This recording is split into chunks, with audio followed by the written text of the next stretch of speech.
And there are websites like Air AirDNA DNA. that analyze what other similar properties are renting for and what events are going on, and it'll just spit out like, hey, here's the which charge you should have for that particular day. Hello and welcome to Pillars of Wealth Creation, where we talk about creating financial success with a special focus on business and real estate. I'm your host, Todd Dexheimer. Now, let's get to it. Hello and welcome back to Pillars of Wealth Creation. I'm your host, Todd Dexheimer. With me, we got Matt Jones on this Wednesday. Every Wednesday, Matt. How are you doing today? Fantabulous. How about you, Todd? I haven't heard that in a long time, but I'm doing good. I'm not doing quite fantabulous, but I'm doing excellent. Actually, we got our power back, so we lost power last night. The worst part about us losing power is storm comes by. It's crazy that we lose power because it's all buried lines, and there must be something because literally when we moved into this place, we lost power all the time for one summer. Then the power company came by, they did some repairs, and we never lost power now for the next 7 years. And then they came by last year and made some repairs, and now we constantly lose power again. But it's the worst part about it is not necessarily the fact that we lost power, is the fact that we have well and septic and we can't use the water when the power goes out. So Oh, yeah. So that's the worst part about it, is the water usage is like, oh crap, don't wash your hands, or do, but like you got to be like super quick, because once the water runs out, it's gone, it's done. The well pump does not pump water anymore. So we've had it a couple times where you got to go to the store and get some water because it's not going. We've sent our kids to grandparents' house to take showers. We can take showers at our fitness gym, but yeah, so it's always an adventure. That's what we live for, though, right? yeah. Well, maybe you need to get one of those like little house on the prairie hand crank pumps to bring up the water from the Ooh, well. great idea. Or I could just get a generator, which I might Oh, have to do, hmm. in-house full generator. We have a little portable one that we will use, and we'll run some extension cords through the house to like power some necessary items, but it doesn't run the well pump. So Hmm. that's just how it goes. Oh well.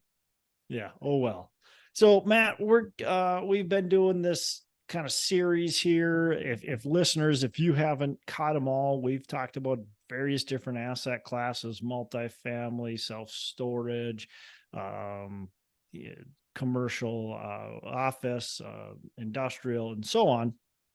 So we've covered a lot of different topics. And so to go back to some of those episodes, take a listen. Matt, what are we going to hit on today? Short-term rentals. We've talked about it before, but it's been a little while, so it's good to have a little bit of an Yeah. update on that. Yeah. And of course, there's been some guests on the show that have done short term rentals or are doing short term rentals. So you can definitely search those out on the podcast, and they talk about their experiences with short term rentals. But we'll dive in a little bit to short term. And we talked about hotels a couple of weeks ago, right? And so short term rentals definitely are associated with hotels because they are, part of that, short-term stay, tourism, hospitality and tourism industry, but definitely a little bit different. Yep, exactly. I mean, it's easy access to create your own hotel. If you even just have like a piece of your yard that you can rent out for people to camp on with their tents, then you can get started with that. Yeah, super easy to get started. We are actually visiting some of our friends in a small town that they live in, and they have this beautiful old house that's got a finished third level, and it's just like the attic. It's old early century 19th century house, and they rent out the attic, and they didn't have to do really much of anything other than make sure it's furnished. But there's already a bathroom up there, bedroom, kind of living space. There's no full kitchen. They do have a little mini fridge up there, but there's no full kitchen up there. Um, so that's the only maybe downfall that their guests don't get is the kitchen. And of course, most short-term rentals do have the kitchens included. But anyways, it was a great way for them to make some supplemental, income and kind of test it out and see if they liked it. They actually have a garage that they're looking at. Well, should we put a unit in that garage? And so they said, well, the easy thing would be to let's rent this attic out. And so that's what they're doing right now.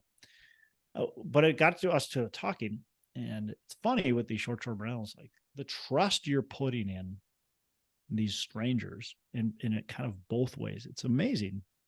It's quite frankly, it's amazing that we don't hear more incidences of issues that happen, because when you think about it, like you're renting from somebody you've never met before. You don't know them from anybody, and they have full access, full keys to your apartment. So, or to wherever you're staying. So you check in and they could come in anytime, steal your stuff, do it, harm you, whatever. And you're allowing, especially like our friends, like people have to walk through their house, so they're allowing strangers to walk through their house. They could have some weirdo that breaks into their regular house, because it wouldn't be that hard. They're interior doors. But you're just putting a lot of trust into it. And I think it's amazing that it's been so many years of this and it's worked out extremely well for the most part. I mean, there's isolated incidences, right, that happen. Of course, that's going to always happen, but it's been very safe and very good, I guess, sharing of houses for everybody involved. Yeah, exactly. And those horror stories, tend to involve like a big party that gets thrown on your property, and then everything is trashed, and then insurance won't cover it for whatever reason, and then you're kind of stuck holding the bag. Yeah. And I think part of it, like Airbnb, they do a really good job. VRBO, these places do a really good job, not only making sure that the hosts get ratings, right? And they kick them off if they do poorly. And same thing with the guests get ratings and they kick you off, and you can't rent anymore if you have ratings. Also, like felony charges and things like that. Like you can't rent places if you've got a big criminal history, and they'll get you off of that. And I recently heard of a story of, somebody who had a felony and wasn't allowed to rent through Airbnb, but like their aunt or somebody, was, and so their aunt would book a place for them. And anyways, it somehow got figured out and the aunt got kicked off of it as well. And so there, Airbnb, VRBO, there's a bookings, and there's all kinds of other places that do these short-term rentals, but they've gotten pretty good, I think, at trying to make sure we've got good, safe people involved in both ways, both sides of the story. Yep. And there's quite a variety of short-term rental options that you could use. There's a Stow It, which is like the Airbnb, but just for like garage space. So like when one of my triplexes I owned in Minneapolis, none of the tenants wanted to rent out the garage space for $50 a month. And so, but then I used Stow It to rent it out for $100 a month. And so that worked out for me. But you can rent out your pool by the hour. You can rent out your car, your RV, your boat, your parking space. You name it. I mean, if you can rent it, there's an app for it. Yeah, and that's really cool. There's so many different options, and we're looking at renting our camper, and you look at that and you go, hey, we can rent that camper, and within just a couple of years, we will literally make our original purchase of our camper back by renting it out. I told my wife jokingly, I said, hey, she wants a Range Rover, which those are expensive vehicles. And I'm cheap, right? And my wife's cheap too. But so I'm like, hey, we'll get you a brand new Range Rover. We're just going to put it on Turo for a year to 2 years and rent it out until we pay for that car in full. And that was the deal. Now she laughed and she said, I don't need the Range Rover and I'm not going to do that. But at the same time, that you could easily do that. And people do it with Lamborghinis, people do it with all kinds of stuff, and people do it with their houses. So let's dive into the houses, since that's what we're focused on today. One interesting thing, Matt, I think that's happening right now with the Airbnb is you're hearing your short-term rentals is you're hearing rumblings of it being an oversaturated market. And so I think you got to be really careful. And you always have to be really careful, right, with real estate or with anything about where you're investing, but you have to understand the dynamics and what's going on in your specific market and what the demand is for that. And so you really want to look and understand the occupancy percentage, the overall kind of absorption rate, so to speak, of these units, and what's happening with the rents. Are the rents going up? Are the rents going down? Is the occupancy going up? Is it going down? And understand kind of the trend lines and what's happening in your market. Also looking at the city too, and what the municipality is doing or a county is doing. Are they going to restrict you so you can't do what you're planning on doing before? Minneapolis, I think, Matt, was it Minneapolis? Yep. I know Minneapolis put in some big regulations. Do you remember exactly what it was? Because you used to be able to have unlimited amounts of short-term rentals, and Minneapolis put a big restriction in. Do you remember? Yeah, it was like you could only have one unit that wasn't your own house, I think. Okay. If that's correct.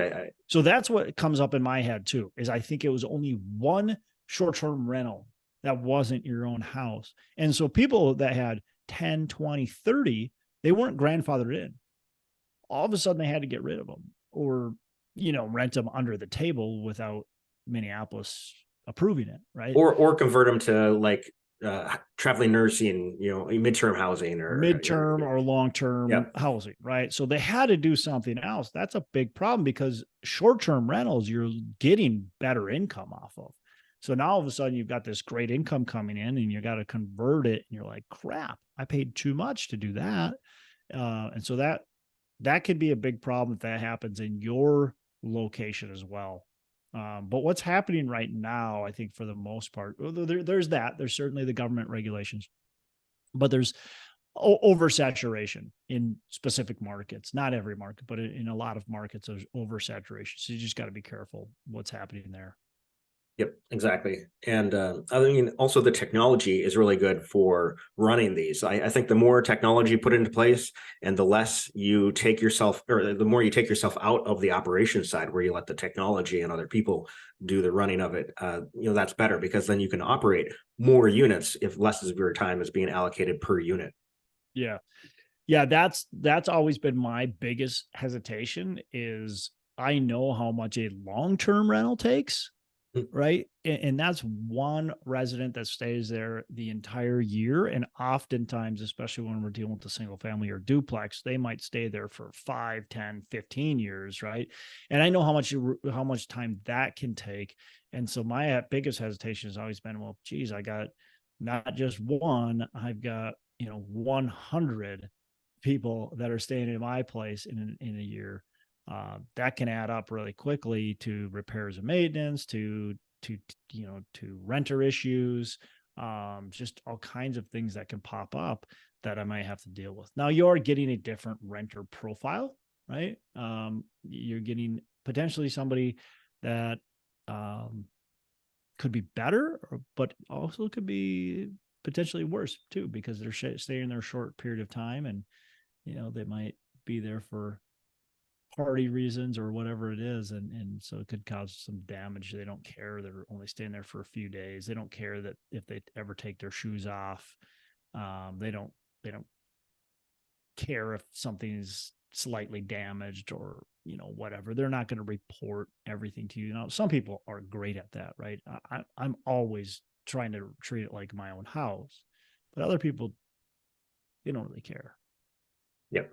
I mean, and I think the strategy is somewhat similar to hotels and resorts, where you want to think about you play into the strengths of the area. So if there's a beach or other attractions that are nearby, play into that and make your property more unique with amenities that maybe other places don't have, where it's kind of a destination to go to this Airbnb or VRBO or whatever. Where you, like when you're looking at the list as a consumer, then you see like, oh, this place is really cool, much cooler than the other places. So I don't mind paying a little more for this unique experience.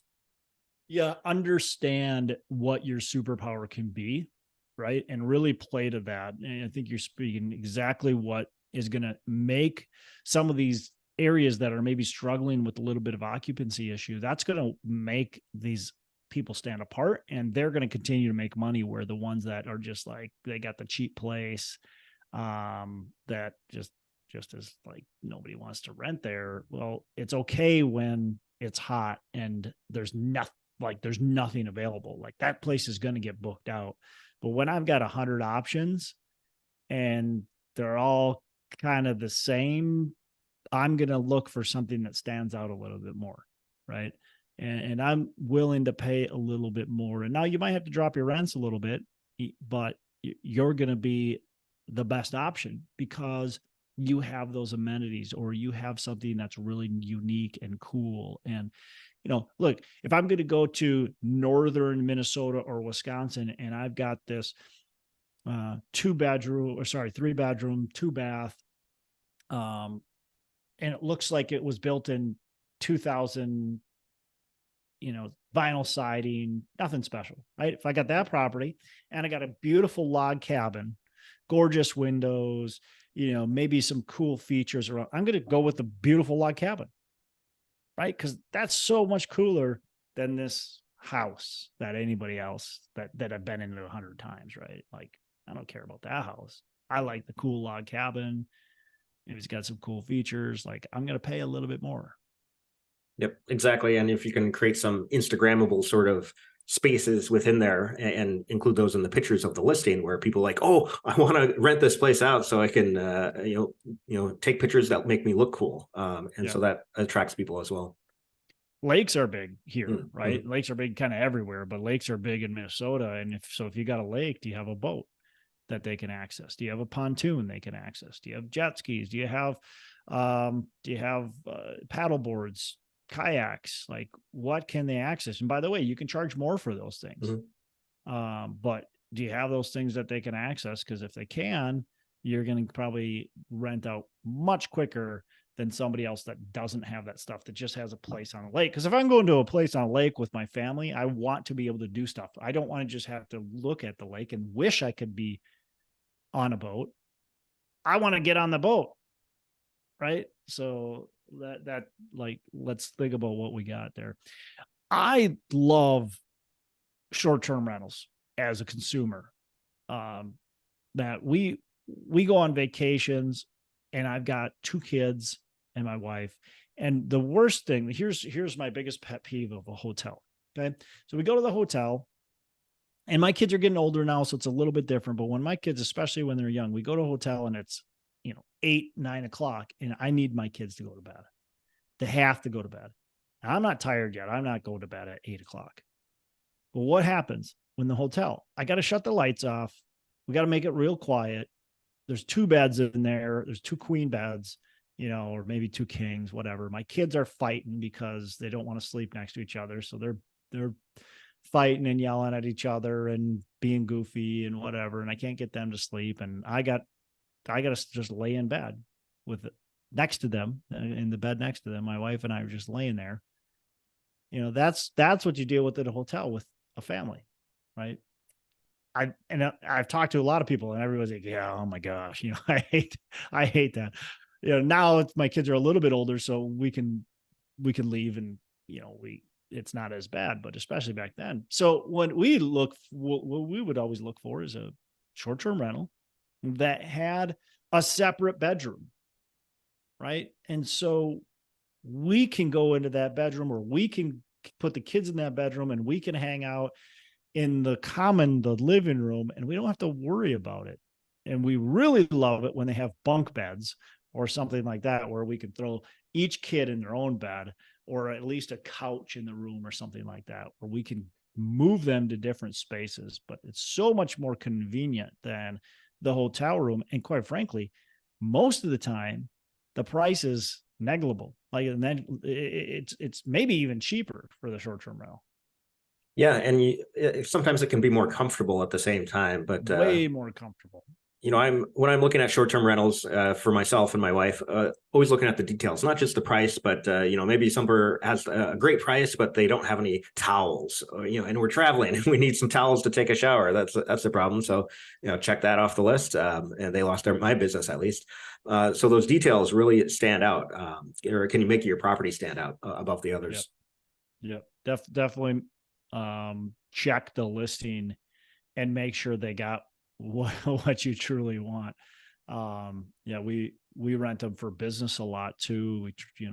Especially if I'm traveling with, a lot of times we have investors that come with, we have, some of our business partner, the three of us or asset manager, whoever, and it's multiple people. Well, instead of each person having their own hotel room, again, we can rent a short-term rental with 3 bedrooms, 4 bedrooms, whatever it might be. We can hang out with each other that evening when we finally wrap up for the day, and we can all have our separate space, separate bedroom that we can still go to, so we're not each in our own hotel room spending way more money than what we would need to.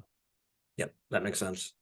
And then also when you're operating a short-term rental, it's important to pay attention to what are the local goings-ons. Are there, is there an event or concert or whatever that you can increase your price because there's going to be more demand during that particular weekend or those days.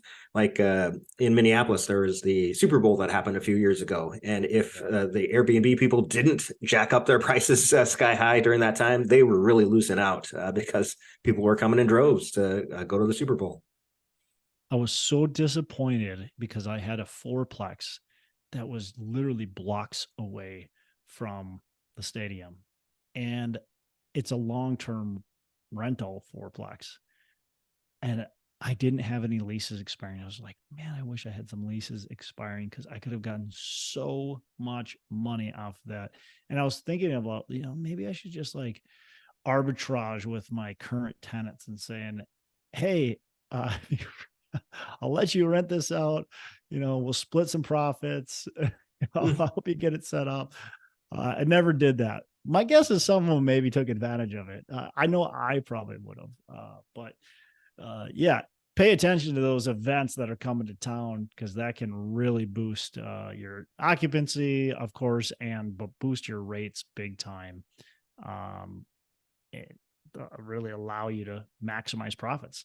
Yep. And there are websites like AirDND or the AirDNA that analyze what other similar properties are renting for and what events are going on, and it'll just spit out like, here's what charge you should have for that particular day.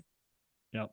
So the biggest thing as an operator to really understand, like before you get into business, understand your numbers, talk to property management companies that specialize in short-term rentals, go to websites like AirDNA and make sure that there's the demand and understand, look, you can go to AirDNA and you can literally type in your address and figure out exactly what the typical apartment community or home or townhome or whatever is going to rent, how much it's going to rent for, and what the occupancy is going to be. And so you can say, look, the occupancy is going to be 64%, and we're going to get an average of $210 a night. Okay, perfect. Now I can run my numbers on that, making sure I got nice margins there, by the way, because just because it says 64% doesn't mean it's going to stay at 64%. So I want to make sure there's some slush there. Just because it's $200 a night doesn't mean I'm going to always get $200 a night. So I want to make sure there's slush there, but you can run those numbers and understand your expenses too. So we have cleaning expenses, we have higher maintenance and repairs expenses,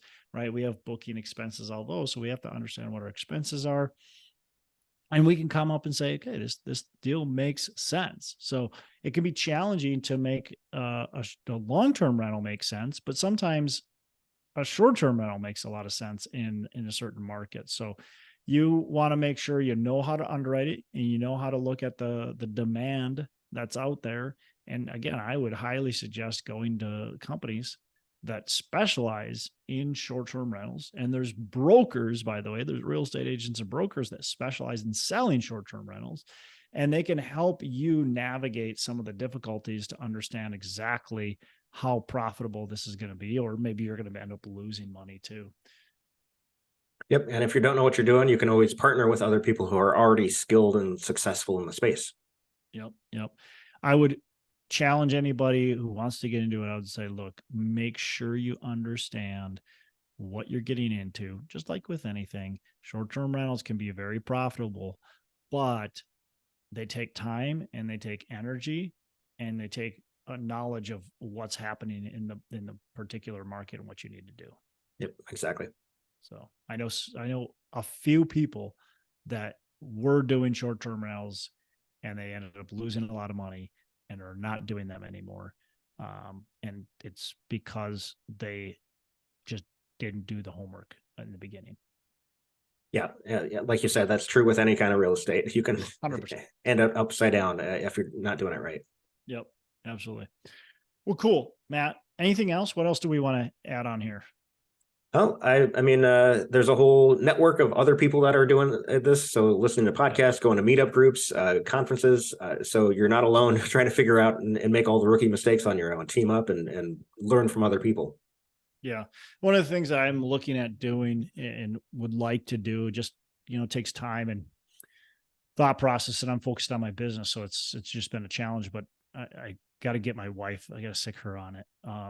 I would like to buy a few places in various locations that we really enjoy, and just have those as short-term rentals and then visit them when we want to. And so we could have a couple places in mountain locations because we love to ski and hike in the mountains. We could have a couple beach locations. We could have a couple locations on lakes in Minnesota and Wisconsin. And we don't have to feel obligated to go to any of them, but we can go to them when we want to, if we want to. So that's always been my hesitation, Matt, with buying a cabin, is I'm like, well, I don't want to be forced to go there, because everybody I talk to that has a cabin, they're always there, right? They're always there because they feel like they have to be there. I don't want that. But if you're renting it out, you don't feel obligated, right? Because you're making money. You almost feel guilty going there because, oh, you should have been making money on that weekend. So that's kind of where I see myself being a short-term rental owner, is places that I feel like, hey, I'd like to go there. Yeah, and that makes a lot of sense. And I think, I'm not a CPA, but part of your trip there can potentially be a business expense if you're doing some business associated with it as well. Yeah, and we've also looked, because we've got properties. I live in Minnesota. My two business partners live in Minnesota. We've got properties that are in Kentucky and Ohio and Tennessee. We've looked at buying some short-term rentals, or a short-term rental in each of those markets, and being able to rent those out. And then when we come to town, we've got a place to stay. Yeah, that's a good idea, actually. So you should do that. Yep. Well, we'll see what the future holds, but thoughts. All right, man. Well, you have a fantastic rest of the day. And to our listeners, make every day a Saturday. Hey, thanks so much for listening. I appreciate you being a loyal listener. I would love to have you go on to our Facebook page and subscribe, give us a thumbs up, go on to iTunes or wherever you listen and give us a rating and review. Don't forget to subscribe.